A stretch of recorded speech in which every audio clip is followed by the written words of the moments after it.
দেখা যাক। এবার দেখো প্রাসাদের অংশ দেখতে পাচ্ছ? দেখতে পাওনি এখনো? এই তো কি দেখছো ওটা? এই তো প্রাসাদের অংশ। এই দেখতে পাচ্ছেন নবাব সিরাজউদ্দৌলার বাসভবন। বিশাল অংশ। এই জায়গাটা একটা টাইমে রমরমা অবস্থায় ছিল, কিন্তু আজকে দেখো একদম পরিত্যক্ত অবস্থায় পড়ে রয়েছে। হ্যাঁ, বাংলা ইটের প্রাসাদ, সে প্রাসাদের যে ধ্বংসবশেষ এখনো পড়ে রয়েছে, এটা থেকে প্রমাণিত যে নবাব সিরাজউদ্দৌলার বাসভবন এটাই ছিল। আজকে এক নতুন ইতিহাসের সন্ধানে বেরিয়েছি বাড়ি থেকে, আর আমার সঙ্গে আছে সমর্পিতা সিরাজ, যিনাকে অবশ্য সব ভিডিওতে দেখেছেন, অনেক জায়গায় দেখেছেন ইনাকে। তো আজকে আমার সঙ্গে দিদি আছে। দিদি ভাই, আজকে আমাদের গন্তব্যটা কোথায় একটু বলে দাও তুমি। আজ আমাদের গন্তব্য একটা আন্দোলনের জায়গা, মুর্শিদাবাদের ইতিহাসে নতুন করে জেগে ওঠা একটা জায়গা, যার উপর থেকে ধুলো সরে যাওয়াটা অত্যন্ত জরুরি। সেটা হচ্ছে নবাব সিরাজউদ্দৌলার হিরাঝিল প্রাসাদ, হিরাঝিল মনসুরগঞ্জ প্রাসাদ। আমরা যাচ্ছি। তো আমরা আজকে এখান থেকে রওনা দেব। এটা হচ্ছে ভাগীরথী নদী। এই ভাগীরথী নদীর ঠিক পারেই রয়েছে আমাদের শেষ নবাব সিরাজউদ্দৌলার বাসভবন, যার নামে আজও মুর্শিদাবাদের ঐতিহ্য, যার নামে আমাদের বাঙালি জাতির আবেগ। আজকে বেরিয়েছি সেই হিরাঝিলের উদ্দেশ্যে। চলো সম্পূর্ণ ভিডিওটা দেখার অনুরোধ রইল। আমরা নৌকো করে এগিয়ে চলেছি হিরাঝিলের উদ্দেশ্যে। হিরাঝিল ছিল নবাব সিরাজউদ্দৌলার সময়কালের একটি সুন্দর প্রাসাদ। এটি নবাব সিরাজউদ্দৌলা 1756 থেকে 1757 মধ্যে এই প্রাসাদটি নির্মাণ করেছিলেন। হিরাঝিল কথার অর্থ ছিল, হীরা মানে সকলেই জানেন মূল্যবান রত্ন, আর ঝিল মানে হ্রদ বা জলাশয়। আমার সঙ্গে রয়েছে সমর্পিতা সিরাজ, যিনি এখন নবাব সিরাজউদ্দৌলার একটি অংশ বর্তমানে। এই হিরাঝিলে নবাব সিরাজউদ্দৌলা তার প্রিয়জনদের সঙ্গে সময় কাটাতেন, বিশেষ করে লুৎফান্নেসা বেগমের সঙ্গে এখানে সময় কাটাতেন। দেখতে পাচ্ছেন দিদি আমাকে বুঝিয়ে বুঝিয়ে নিয়ে যাচ্ছেন সেই হিরাঝিলের মেন জায়গায়। এখন প্রশ্ন হলো, এই হিরাঝিল কিভাবে ধ্বংসে পরিণত হলো? জানতে হলে সম্পূর্ণ ভিডিও দেখার অনুরোধ রইল। কেন পাক খাচ্ছে? কেন পাক খাবে এরকম ভাবে? তার কারণটাই হচ্ছে এটা, ধাক্কা লাগছে। একদম ধাক্কা লাগছে প্রাসাদের এই ইয়েতে, দেওয়ালে। এর নিচে আছে পুরো, এর মাঝে মাঝে গ্যাপ হয়ে গেছে। আর দেখবে অদ্ভুত ভাবে জল থেকে অনেকটা উঁচু এই দিকটা। কেন উঁচু? নিচটা পুরোটাই তো কনস্ট্রাকশন। অনেকটা দূর অব্দি। হিরাঝিলের আসল জায়গা কিন্তু এটা নয়। না, আসল জায়গায় যাচ্ছি, যেটা তুমি দৃশ্য তো দেখতে পাবে প্রাসাদ, কিন্তু এগুলোর নিচে সব রয়েছে প্রাসাদ। মাঝে মাঝে নৌকা বেঁধে যায়। বন্ধুগণ, আমরা প্রায় হিরাঝিলের কাছাকাছি এসে পৌঁছে গেছি। তো মনটা কীরকম যেন হয়ে যাচ্ছে, আমি ঠিক বলে বোঝাতে পারবো না। একটা আবেগ কাজ করছে আমার মনে। তো আর সামনেই কিছুক্ষণ আছে মেন প্রাসাদটা, আর একটুখানি এগিয়ে গিয়েই আমাদের চোখে পড়বে। তো চলো দেখা যাক সেই অবশিষ্ট অংশ কিছু আছে কিনা। এবার দেখা যাক। এবার দেখো প্রাসাদের অংশ দেখতে পাচ্ছ? দেখতে পাওনি এখনো? এই তো কি দেখছো ওটা? এই তো প্রাসাদের অংশ। একটু জঙ্গল হয়েছে, আবার কেটে দিয়েছিলাম। এইখান থেকে পুরো প্রাসাদের অংশ রয়েছে জঙ্গলের মধ্যে। এই যে প্রাসাদ বেরিয়ে আছে। হ্যাঁ, এই দেখতে পাচ্ছেন নবাব সিরাজউদ্দৌলার বাসভবন। বিশাল অংশ। এই জায়গাটা একটা টাইমে রমরমা অবস্থায় ছিল, কিন্তু আজকে দেখো একদম পরিত্যক্ত অবস্থায় পড়ে রয়েছে।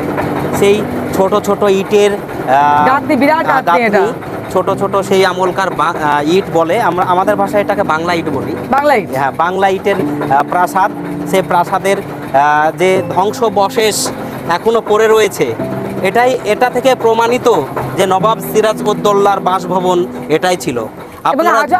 আজও জীবিত সেটা। মানে এইখান থেকে যদি আমি দৃশ্য তো সেই শেষ প্রান্ত অব্দি যতদূর বাঁধানো হচ্ছে, আমি নৌকা করে করে নিয়ে যাব একটু পরে, ওই দিকটাও দেখতে পাবে যে কি বিশাল অংশ, কি মানে হিউজ অ্যামাউন্ট রয়েছে এখন অব্দি, যেটা ভীষণ ভাবেই দরকার সংরক্ষণের।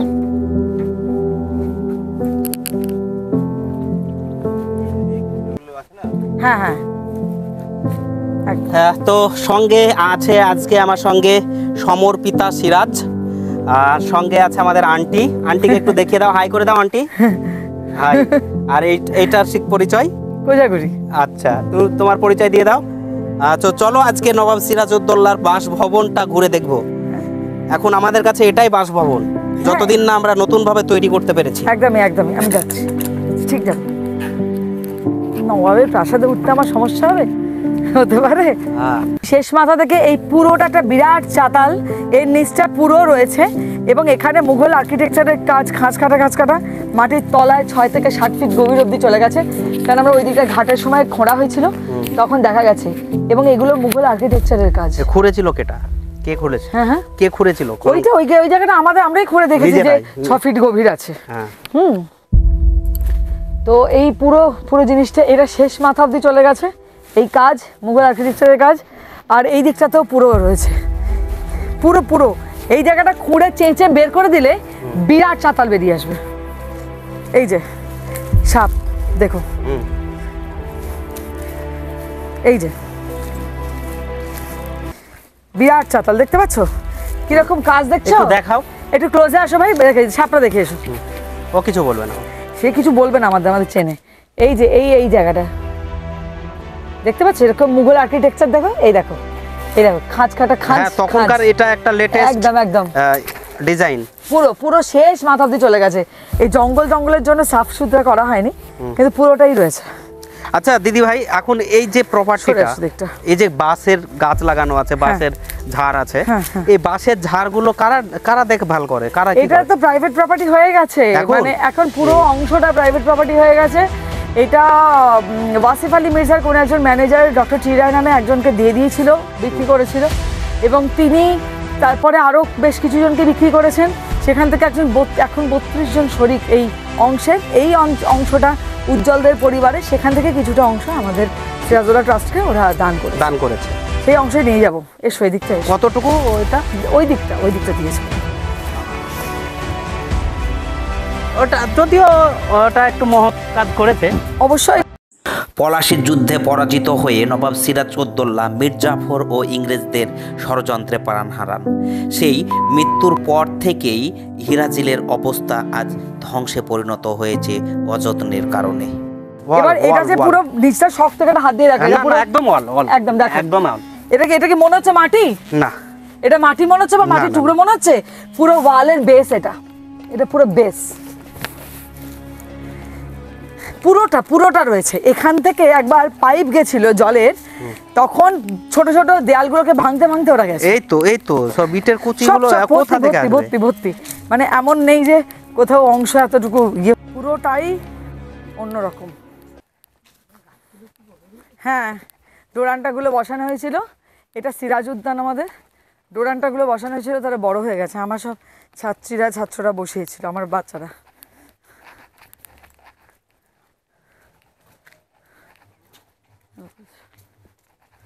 সিরাজ উদ্যান, এটা পুরোটাই আপনি করেছেন? আমাদের সিরাজউদ্দৌলা ট্রাস্ট। হ্যাঁ, এটা করেছে সিরাজ উদ্যান। এইগুলোকেই আবার একটু সিজনাল ফ্লাওয়ার দিয়ে আমরা সাজিয়ে দেব মোটামুটি। আর এই জায়গাটা এখানে সুন্দর করে লেখা আছে হিরাজিল মনসুরগঞ্জ প্রাসাদ। এই যে ভিত্তিপ্রস্তর স্থাপন হয়েছে, এই অংশটা আমাদের। পুরো নামটা এখানে লেখা আছে, ভাই একটু ক্লোজে এসো, দেখাচ্ছি। গোটা মুর্শিদাবাদে কোথাও এভাবে এই নামটা পুরো লেখা নেই।